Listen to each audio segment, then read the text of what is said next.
Ew, what is good, my anime people? What is good?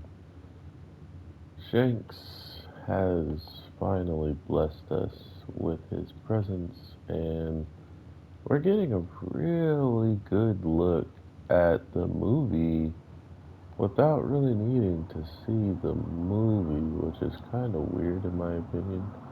Um, I get it because at the end of the day, they're trying to promote it and have it as Toei normally does, which is sprinkled throughout their whole entire anime so they can have another reason for you to mainline stream it and see it. And I guess tell a friend or something along those lines.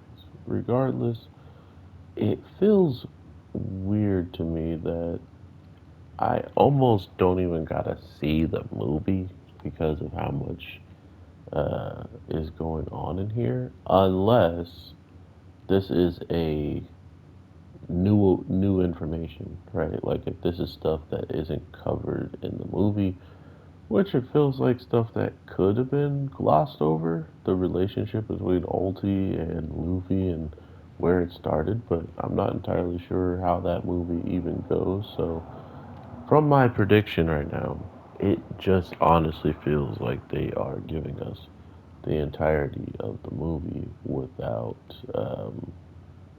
knowing.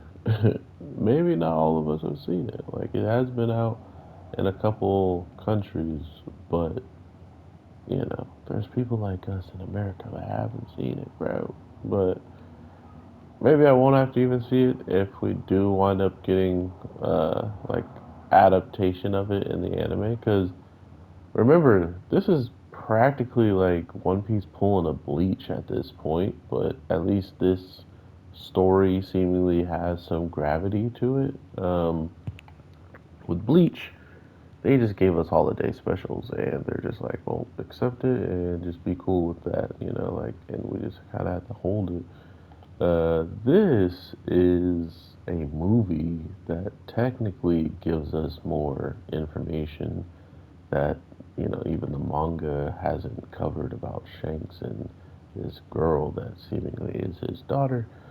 So it's weird that they're forcing such a hard pause on the story itself to give us this backstory. But with what we get in this week's episode, nothing really major besides the two of them ultimately being competitive and going at each other's necks, and Ulti being just, the older one who thinks she's so special in Shank's eyes because she kind of is, right? She's the song of the boat.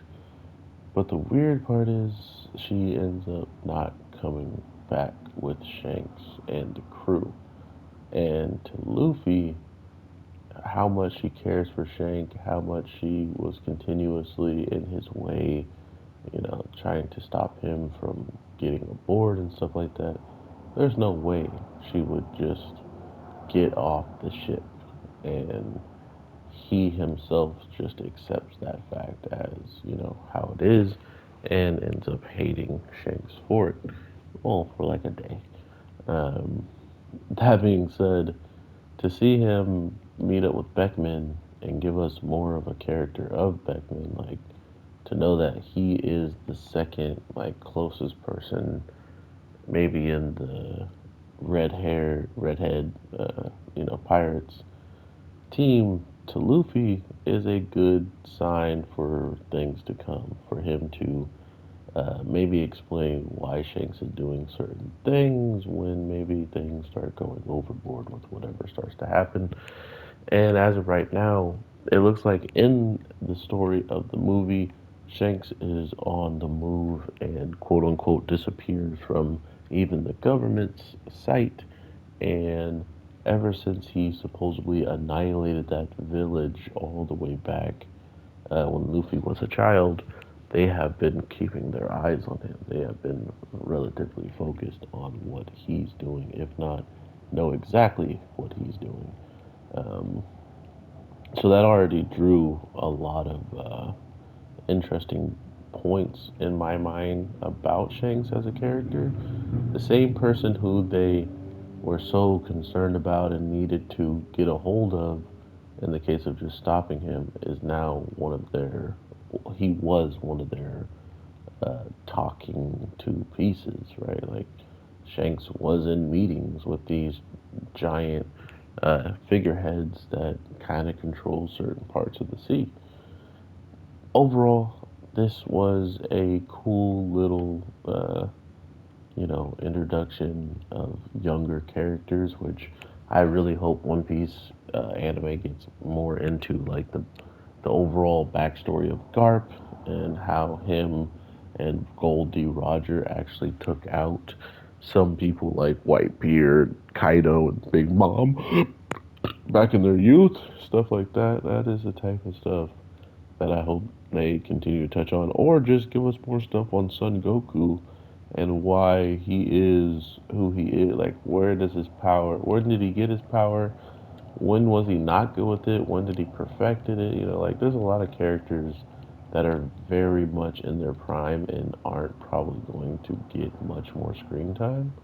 And hopefully we can see those prime moments and get an understanding of just how broken or crazy strong they were. So, all that being said, I hope you all having an amazing day, night, evening, whatever the case may be. I am your boy, the Anime G, and I will definitely talk to you sooner than later.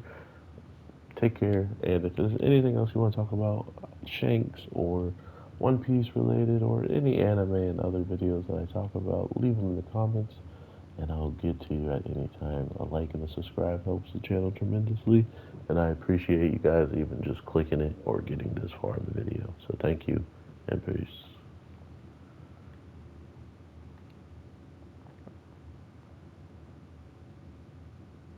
Time to finish this with style.